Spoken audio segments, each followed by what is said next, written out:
Hi, David. Congratulations on your win for the 11 Second Club this month. Um, your piece looks really terrific. I can't wait to give you some of my thoughts and notes on it. My name is Dana Boadway-Masson, and I have been a mentor for animation mentor for the past 8 years, and I've been an animator for 15 years. Before that, an actor and a dancer. So performance is really my whole background for animation. I am currently working on a freelance job for a fine artist out in California. I live on the East Coast, so I'm doing it remotely. I've been a remote freelancer for 6 or 7 years now. Um, and I've worked at studios kind of all over the world on various projects, very different types of projects. I've worked on feature films, commercials, television shows, game cinematics, and now this fine art project. Um, so I've had a lot of really interesting different experiences in this industry. It's very cool. I love doing 11 Second Club critiques, so I'm looking forward to getting started with looking at yours. So I've made a few notes. First of all, I just want to start off by saying that I really, really love the performances of these characters. Um, the guy is, he feels very, his performance feels very natural. It's quite funny. I love, my favorite part about it is his exit off screen. I think his exit is absolutely hilarious. Um, and you really get that whole, kind of salesman vibe about this guy. The way that he's just sort of saying what she wants to hear, but then completely going in the opposite direction. It's really a lot of fun to watch him. And she has a really nice balance of not, being quieter than him. He's got a bigger performance than her. He's really kind of demanding attention that suits his personality, as well as the interaction between these two characters. Um, and she's not visually distracting. She has a little bit of a burst of energy kind of in the middle, and then she gets shut right back down again by his movements really taking over again, and I think the back and forth between them works really well. So let me just go down the list of things that I talked about. Let me talk about that I noticed. The first thing, kind of the most minor, is with the lip sync.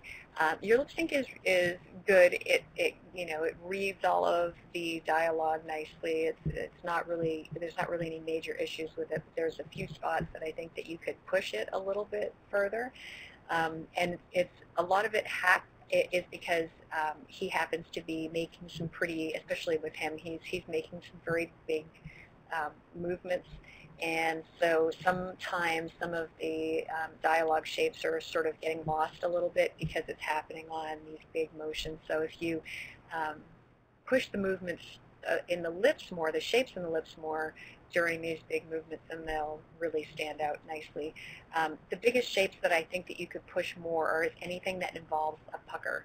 Ow, sh, especially the sh shapes.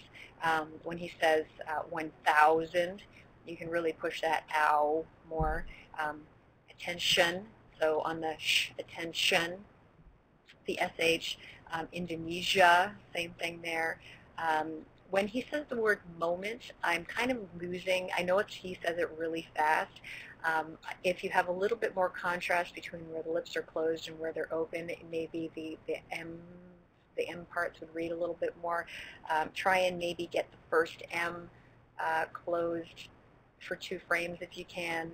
The second one, there probably isn't going to be enough time there for that, but it's just so that it's really, really readable and clear on those ends. And then also the word shouldn't. Also, it's another sh shape. So you could really push those further and just make them a bit more readable. I personally would go for a little more asymmetry on this guy as well. You got a little bit here on her, like you've got some nice line of action in the face with her mouth being a little bit asymmetrical, and the nice asymmetry in the brows, so you get this really nice kind of contrapposto in the face. And I think that he could use more of the same kind of stuff throughout his facial expressions as well, just to push the character a little bit more. And I think that that would also help to push, if you get a little bit more asymmetry in the jaw movements when he's speaking. That's another thing that can really help also to push mouth shapes and push that lip sync a bit more. For instance, I shouldn't say this because I majored in math. I shouldn't say this. You know, you could get, I shouldn't say this. You could get a little bit of a circular motion in the jaw on that. I shouldn't say this because I majored. And it's happening on a weight shift there too. Say this. So it would be cool probably to try getting a little rotation on the jaw. I shouldn't say this because it's happening on this big weight shift. You could probably push the jaw out and in and get a nice sort of rounded curve on it. It would give you a little bit of extra arc through there, as well as also pushing that vowel sound a bit more. I shouldn't say this because... And then it's going to give you a little bit more asymmetry as well in the face. I shouldn't say this because I majored in math, but you have my 1,000% attention. Wow, that's a lot. I'm thrilled to hear that. Excuse me one moment. Have you heard from Indonesia? And you could probably push it, jaw movement again when he says, heard from Indonesia. Maybe on the Indonesia part, Indonesia. You could get a little circular on that as well with the jaw. So here, as he's saying ja, that's, you know, that was another place where I was saying you should push the pucker a little bit more. And if you push the jaw forward and around and down as he's going Indonesia, that's going to really help as well with pushing the shape. And then you're going to also get some nice arc through the chin on that as well. I love the way he goes off screen. So hilarious. Okay, so the other thing that I think you might benefit from with both characters a bit is finding places to put micro pauses. You can see a lot of spots where you've got places where pauses should be, and the character's still got drifting movements happening there. And it's almost like you're just getting a tiny bit too much keep alive. So it's kind of in that valley between keep alive and drifting, you know. So things are feeling like they're kind of softened a bit. And I think the rhythm of the movements of these characters is really nice, and I think if you intensify the pauses a little bit more in a few spots, you're going to get better punctuation. So the characters should have little beats where they're quite still, and they could be super, super short. So let me just kind of go through and just list a couple so you can get an idea what I mean. I shouldn't say this because I majored in math, but you have my 1,000% attention. Wow. So when he says 1,000, maybe there when he points 1,000%, so that it could be like, it'd be a nice little punctuation, maybe allow there to be a really brief beat, 1,000, and then he can continue, but just for a few frames. But it's just, I call them micro pauses. But it's just long enough to emphasize that pose and that beat, so that it kind of puts a sticking point on it and on the performance, and then the movement continues. So rather than just having it be sort of constant movement, you get little hits of periods and exclamation points, you know, in the performance by having short pauses. 1,000% attention.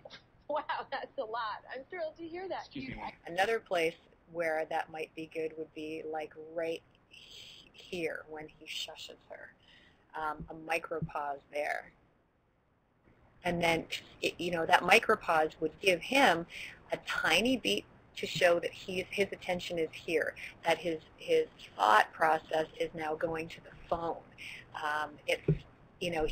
He's stopping her. He's saying stop. He's showing her the hand. He's saying stop. And he's now putting his attention to what he's hearing on the phone. So if you just give him that tiny beat of stillness right there, it allows for the thought process to change from the one thing to the other. And even though, his attention never really sort of seems to be 1,000% on her, even though that's what makes it funny, right? Because it's obviously not, even though he says that. But kind of allowing that thought process moment to happen by giving him that little beat of stillness will also add to that sense of, his attention going from here to there in a quick beat. Excuse me one moment. Have you heard from Indonesia? Okay. And then, I shouldn't say this because I majored in math, but you have my 1,000% attention. Wow, that's a lot. I'm thrilled to hear that. Excuse me one moment. Have you heard from Indonesia? So for her, I think that her beats and everything feel pretty good. Maybe the place to zip things up a little bit would be here when he says, he shushes her and he starts to turn away. She should have a quick pause beat because she's in the middle of starting to explain, blah, blah, blah, blah, blah, and then when she notices that he's, she can hear that he's turning away, have her have a micropause there, and then I would even speed up when she turns back around. I would make that a little bit faster and increase the amount of annoyance that she feels by that by speeding it up a little bit. So it's like, because you can see the annoyance on her face. It's very plain, but I think the way she turns around still just feels kind of relaxed, I think that if you gave it a little bit more legs, if you sped it up a little bit and had her whip around a little bit faster, like, what is he doing, I think that would add to her sense of being annoyed at his lack of attention. It seems like she was sort of flattered. She seems dubious at first, and then when he says, you have my 1,000% attention, her expression goes to being quite flattered. She seems like she's almost sort of flirting with him now. She's honored to have his attention. So then when he turns around and goes away,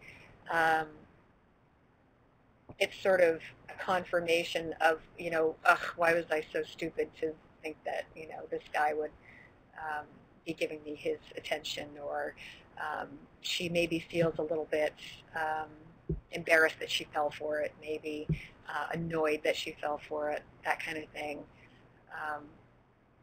Maybe she's been trying to have a conversation with this guy and sell this idea several times in the past, and things have gotten put off, and she finally has a chance to have a conversation with him, and then this happens. So, if you add in kind of the story background to it, you can get a sense of how she should be even, more annoyed by this. But she looks quite annoyed, but I think that you could intensify that by her reaction, by having the micropause and then having her turn around more quickly to react to his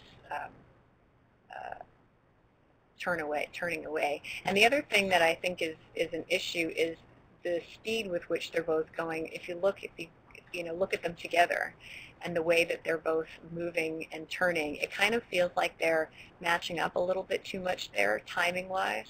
So that's one spot where the back and forth between the two isn't working quite as well. They sort of match up a little bit too much there, sort of speed-wise and action-wise. She's turning and he's coming towards the camera, so there's it's creating this kind of mirror effect with the motion on the screen on either side between the two of them. So I think if he's walking away and she turns around more quickly, and you can even get her hair kind of whipping around a little bit, then that, and he's got a more casual turn and hers is quick and zippy, then there'd be a good contrast between the two, and it won't feel quite as matchy-matchy between the two. So let's see. My other question was about her at the beginning. She looks dubious, she looks suspicious, she looks annoyed already. And then she quickly goes into being flattered. So off the top, should she be, I could see that, maybe she'd be a little bit like, really, you, like, yeah, really, like maybe it could be more amused rather than kind of angry looking. I think if you save the anger and the frustration for the end when she's reacting, I think that you might get a bigger punch out of it rather than if you start her feeling that way at the very beginning, and because then she's just kind of returning back to the same thing. So at the beginning, she could still have the sort of shifty eyes and I don't know about this guy kind of thing, but maybe she's a little bit more amused by him. Maybe she's not. Maybe the expression is more sort of patronizing, like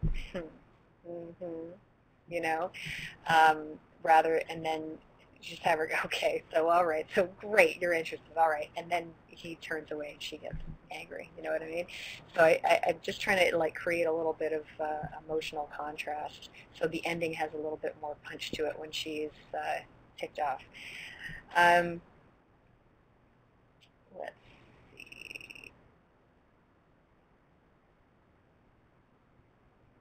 And then the last note that I have, I think it's the last one, is just a physical thing. In general, I think the body mechanics look nice. You've got really, really great performances. Like I said, the beats are really nice. I think the guy feels like he could use a little bit more overlap in the head and down in the hips. So just to because you see how he's doing the shift here, the weight shift, and he's got, you can tell he's kind of doing the shift onto the other leg, and then he's shifting back onto he's shifting onto his right leg, and then he's shifting back onto his left leg. So if you allow the hips to come up on one side and then up on the other side to show taking the weight, that's going to help you get a little bit more movement happening down here, and it's going to help to loosen up the spine. It'll, with the hips doing that taking of the weight as he steps and steps, that's going to really help loosening up the spine a bit. And then the head feels, particularly when there's some big down-up movements like here, if you overlap the head a little bit more so that you get a little bit of weight on the head.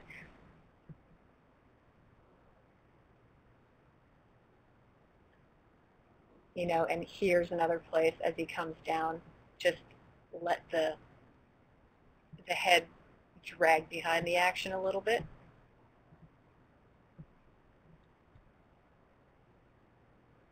And then here's this place here when he takes this big downward motion. Just let the head drag behind just slightly. You don't want to interrupt the performance.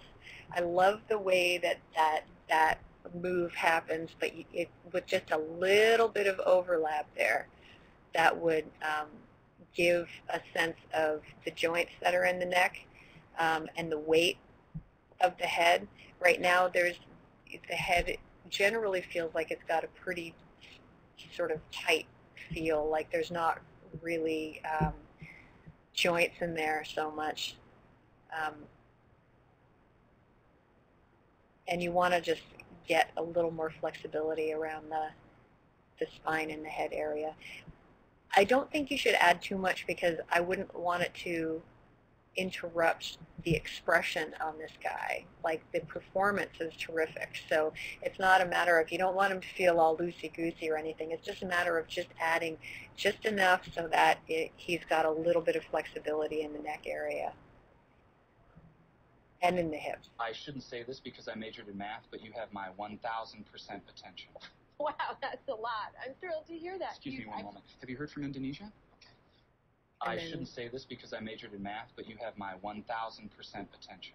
Wow, that's a lot. I'm thrilled to hear that. Excuse me one moment. Have you heard from Indonesia? I shouldn't say this because I majored in math, but you have my 1,000% attention. Wow, that's a lot. I'm thrilled to hear that. Excuse me one moment. So, and he's got terrific ups and downs, by the way. His weight shift up and down has a great amount of energy to it, and it's really great for the energy of his character. And the woman is has a lot less, which is great. It kind of gets, you get a sense of her being much more kind of conservative and more quiet. I think that she could use a little bit more, though, particularly just, you know, here where she does the bending over forward. The hips feel very kind of locked in place there. So a little down up on that, where leading in the hips where she bends forward. And then a tiny bit when she steps here, down up. Her upper body feels like it's kind of, I mean, there's a lot of good movement up in the upper body, and then the hips feel like they're just sort of locked in place height-wise. And then here, when she steps back, a little bit of down up in the hips would be terrific. And I'm not saying to add too much, because you want her to have a completely different feel from him. And I think the contrast between the two characters movement-wise is great. The fact that the guy is got a lot more, you know, constant movement going on, and he's very busy, and she's a lot more kind of conservative and sedate. It makes a lot of sense. It gives really good contrast between the two characters. But just to get her feeling like she's got legs with knees, you know, just a little bit would be terrific. So a lot of just kind of really minor points. It's a terrific scene. I would love to see, if you did video reference, particularly for the guy, I would really love to see it. I think the guy's performance is so funny. It's terrific. So that's it. That's all I've got. Thanks for your time, and thanks for the great piece, and congratulations again on winning this month's 11 Second Club, and have a terrific rest of your week. Bye for now.